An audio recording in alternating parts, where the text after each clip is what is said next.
Bom dia, meus amados irmãos, a graça e a paz do nosso bondoso Deus, o amor do nosso Senhor e Salvador Jesus Cristo esteja em cada um de nós hoje e sempre, nos fazendo crescer no conhecimento e na graça. Amados, hoje, terça-feira, vamos para o nosso estudo da lição bíblica diária. Lembrando que esta semana estamos estudando sobre o verdadeiro poder da fé, na segunda parte do capítulo 11 de Hebreus. Ontem nós vimos ali a fé de Isaac, abençoando Jacó e Esaú no tocante às coisas futuras, e vimos também que pela fé Jacó abençoou os filhos de José, né? Dizendo até que ele fez isso e adorou estando encostado, ancorado, né? Estando ali realmente escorado no sentido de se apoiar na ponta do seu bordão. Ou seja, uma situação muito frágil fisicamente, já idoso, né? Mas até neste momento ele fez isso porque a sua fé era maior, muito maior do que a sua fraqueza devido à idade, né? A sua fraqueza física. Pois bem, hoje, na terça-feira, vamos ver aqui mais duas perguntas, a pergunta 5 e a pergunta 6, e na quinta pergunta nós temos aqui o seguinte questionamento. Que fez a quarta geração, ou seja, o bisneto de Abraão, né? Do pai da fé de Abraão, né? Do pai da fé, o Abraão. Hebreus capítulo 11, versículo 22, diz assim: pela fé, José, próximo da morte, fez menção da saída dos filhos de Israel e deu ordem acerca de seus ossos. Veja só, meus amados, por que no capítulo 11 de Hebreus vai se dar uma ênfase ao pai da fé, aquele com quem Deus fez uma aliança, lhe fez promessa sobre uma descendência, né? Veja que Deus não faz uma promessa, algo tão contundente, por exemplo, para Noé, por exemplo, mas para Abraão o Senhor é muito contundente. Olha, eu farei você o pai de uma nação tão grande, conte as estrelas do céu, se você é capaz. Então é muito grande, é como a areia que há na praia do mar, diz o texto bíblico, né? E aí, veja que essa descendência, nós vemos aqui que não é especificamente uma descendência no sentido de que eu vou preservar o teu DNA, né? O seu DNA, a sua informação genética nunca se perderá, porque eu valorizo mais a célula, o DNA, do que a fé. Eu não sou um Deus espiritual, não, eu sou um Deus carnal, eu valorizo, olha só, jamais seria assim. Perceba que, em momento algum, aqui no capítulo 11 de Hebreus, está sendo supervalorizado a carne, a descendência carnal. Tudo aquilo que está sendo reprovado aqui no livro de Hebreus. O que era supervalorizado pelos religiosos lá de Jerusalém, né, o judaísmo daquela época, que valorizava a descendência, né, dos levitas, só podia ser sacerdote, obviamente que Deus tinha mandado, né?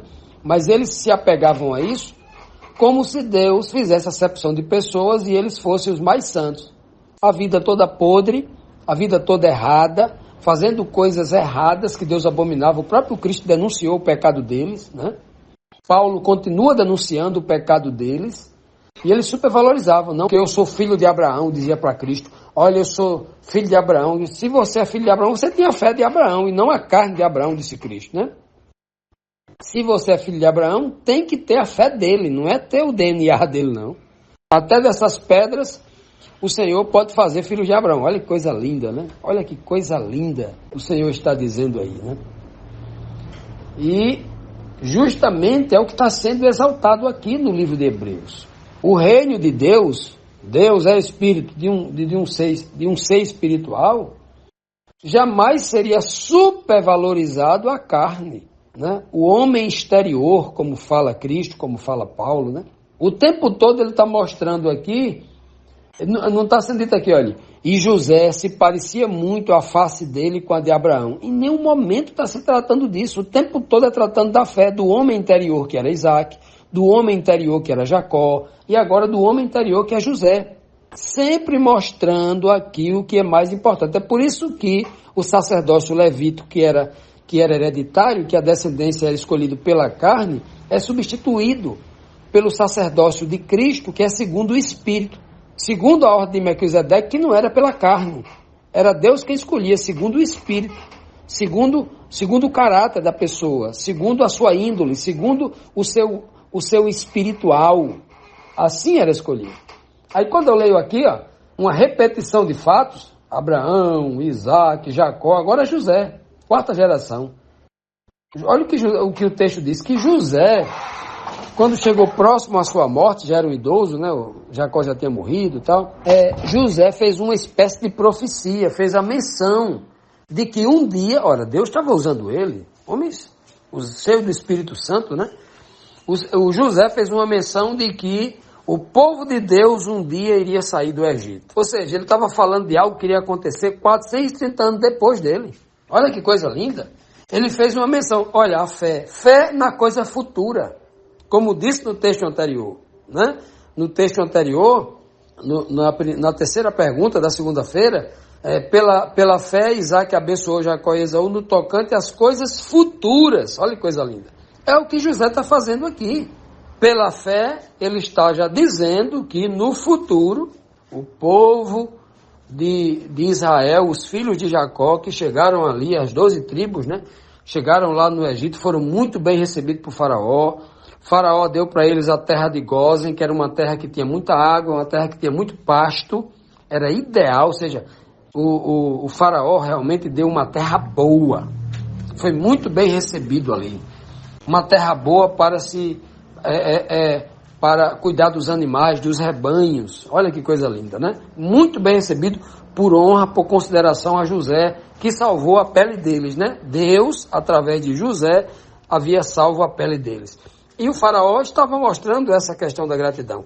Mas José diz claramente aqui que mesmo vivendo tendo o poder que ele tinha lá no Egito, a consideração que tinham por ele lá no Egito, a autoridade que ele ganhou lá no Egito, ele já disse que um dia o povo ia sair. Alguém que tivesse lá um egípcio poderia dizer assim, olha que homem ingrato, a gente deu, mas não era ingratidão, era uma profecia, estava dentro do plano de Deus, era a fé que fazia José dizer assim, né?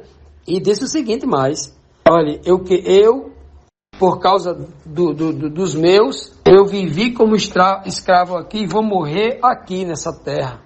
Morrer aqui, até eu morrer. Mas quando vocês saírem daqui, leve os meus ossos. Que coisa linda, olha só. Leve, que nem os meus ossos devem ficar aqui nesse Egito aqui não. Porque o Egito, olha só, pela fé,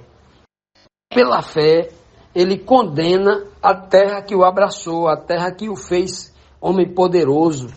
E que, obviamente, através dessa terra ele pôde abençoar. Não da terra em si, mas é Deus quem faz isso, né? Mas a partir dali, o Egito poderia enxergar assim. Foi essa terra quem salvou a sua família que veio de longe morrendo de fome, né? Claro que não foi a terra, foi Deus. Mas, numa ótica humana, os egípcios poderiam pensar assim. Não poderia? Pois bem, meus amados, tudo isso é fé. Tudo isso é fé. Veja que José, ele no final da sua vida, ele entendeu claramente que ele não veria a face do Messias. Ele não veria aquela promessa que o Senhor havia feito. Ele não veria a salvação de Deus, ele não veria a face de Jesus. E ele ali estava contente pela fé para profetizar isso. Que maravilha, né? Continuando, meus amados, vamos aqui para a próxima pergunta, a pergunta aqui número 6. Que fez a sexta geração, ou seja, o tetraneto ou o tataraneto, como nós dizemos aqui, né? Do pai da fé de Abraão, que fez.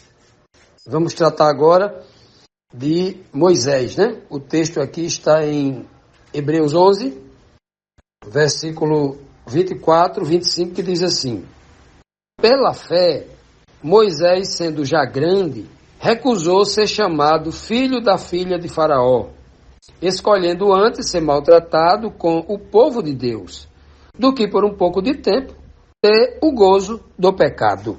Que texto, né? Que texto lindo esse texto. Eu amo muito, eu gosto mais desse texto. Agora, nos coloquemos, antes de a gente comentar esse texto aqui, né, a escrita do texto, mas olhando para a essência do texto, vamos trazer para a nossa realidade, para a gente entender a essência desse texto. Quantos cristãos hoje, diante de uma proposta de ser o reitor de uma faculdade e ganhar 100 mil reais de salário por mês, ser um senador da República e ter o poder de ser bajulado, adorado, e ter uma pasta que pode lhe dar, mesmo que de forma desonesta, milhões de patrimônio, milhões de dólares, né, de patrimônio, para você abandonar a simplicidade do Evangelho, a prova que o Evangelho traz à vida de todo crente, do crente verdadeiro, né? Inclusive o ódio do mundo. O mundo não ama quem é crente de verdade. Quem disse foi Cristo, não sou eu que estou dizendo, não. Então, veja só. Ora, se muitos cristãos hoje, que ficam nas igrejas chorando, pedindo à igreja, ore por mim, para me arrumar um emprego, ore por mim, para que o Senhor possa fazer isso e aquilo outro na minha vida, me curar, que eu estou com a doença incurável. Ore por mim por causa disso. Aí a igreja, joelho, jejum, oração por aquela pessoa, né, tal. É a pessoa, quando ganha um emprego, se for uma mulher, quando arruma um emprego, esquece Jesus Cristo, começa a fazer coisa errada no emprego. Fazer coisa errada, né? Primeira coisa é que já não vai mais no final de semana para a igreja congregar com aqueles irmãos que oraram por ela. Ela vai para o cinema, vai para uma festa, vai arrumar um namorado, aí vai arrumar namorados no plural, aí começa a se perder. Antes não tinha dinheiro para comprar uma bala. Agora tem um salário mínimo, olha só, tem um salário mínimo que ela acha que é rica, agora ela pode usar aquilo que ela pediu que seria uma bênção para ela se prostituir, para fazer coisa errada e cair no pecado. Sabe quantos casos eu conheço em relação a isso? Dezenas. Então, se uma pessoa hoje, se a maioria das pessoas que pedem isso, quando tem na mão, esquece de Deus, é como se fosse assim, te enganei, besta, tu me deu o que eu pedi, agora vai para lá. Será que Deus pode ser feito de besta? Será que Deus é bobo? Será que Deus permite ser chacoteado? Mas só que tem gente fazendo isso, não entenderam quem é Deus. Aí a vida é toda atrapalhada, é só sofrimento, é uma desgraça, acha que está prosperando porque tem um pouco de dinheiro. Mas está cavando a própria sepultura, a cabeça destruída, procurando uma felicidade que nunca vem, porque não conseguiu entender ainda o que é, né, a verdadeira fé, a verdadeira felicidade, que está justamente na fé em Cristo. Agora, voltando aqui para Moisés não pediu a Deus salário mínimo, não. Ele era um príncipe do Egito. E poderia ser candidato ao trono do faraó. Poderia ser candidato. Ele era filho adotivo da filha de faraó, mas poderia ser candidato. Agora, já imaginou? Quantos crentes de hoje deixaria de ser o príncipe dos Estados Unidos? Vamos colocar o vice-presidente dos Estados Unidos? Ou então um grande senador dos Estados Unidos? Para viver como escravo no meio do seu povo? Para ser um operário para viver numa cidadezinha pequena, ganhando um salário apertado que paga as suas contas mensalmente com dificuldade? Quantos? É uma pergunta clara para você justamente mostrar, para que você, a partir daqui, para que eu e você, não é só você não, eu e você, façamos uma análise. O quanto nós estamos dispostos a servir a Cristo. Quantos? Você está disposto? Faça uma autoanálise honesta. E você entenda o que é fé de verdade. Por que Deus transformou esse homem num dos maiores, ou maior até hoje, em várias religiões, que não é o cristianismo nem o judaísmo, ele é considerado como um grande homem, dos maiores, lembrado na boca até de quem nunca ouviu falar. Quem nunca ouviu, não conhece com profundidade as escrituras do Moisés. Olha que coisa linda, né? Olha que coisa maravilhosa. Então Moisés, ele fez um sacrifício e o mundo não está disposto, porque 99,9999% do mundo é escravo de mamon. É escravo do dinheiro, da fama, do poder, de tudo aquilo que o dinheiro pode comprar. Porque o dinheiro pode comprar fama, o dinheiro pode comprar poder, o dinheiro pode subornar os maiores homens desse mundo. E o que tem dinheiro pode dominar sobre os outros. Mas Moisés trocou ser chamado filho da filha de Faraó, ou seja, um príncipe candidato ao trono, para viver com o seu povo que era escravo e viver na vergonha. Sabe por que ele trocou? Porque ele pensou assim, olha, do que adianta eu ficar só um pouco de tempo vivendo esse glamour, gozando o pecado? Eu prefiro viver o pouco de tempo que eu tenho sendo humilhado como escravo e ter o resto da vida eterna. O resto, né? Olha o termo resto. E ter a vida eterna, né? Para usufruir das maiores riquezas que o homem deste mundo não consegue nem pensar. O que é isso? O nome disso é fé. Então, a fé que sempre esteve em falta no mundo, agora no tempo presente, está mais em falta do que nunca. O próprio Cristo profetizou acerca disso. Porventura, quando vier o Filho do Homem, achará fé na terra? Meus amados, meditemos nisso, porque hoje o mundo se tornou muito mais atrativo. É riqueza para todo lado, é adoração a mamon para todo lado. E a gente precisa resgatar esta fé, a fé de Abraão, Isaac, Jacó, José, Moisés.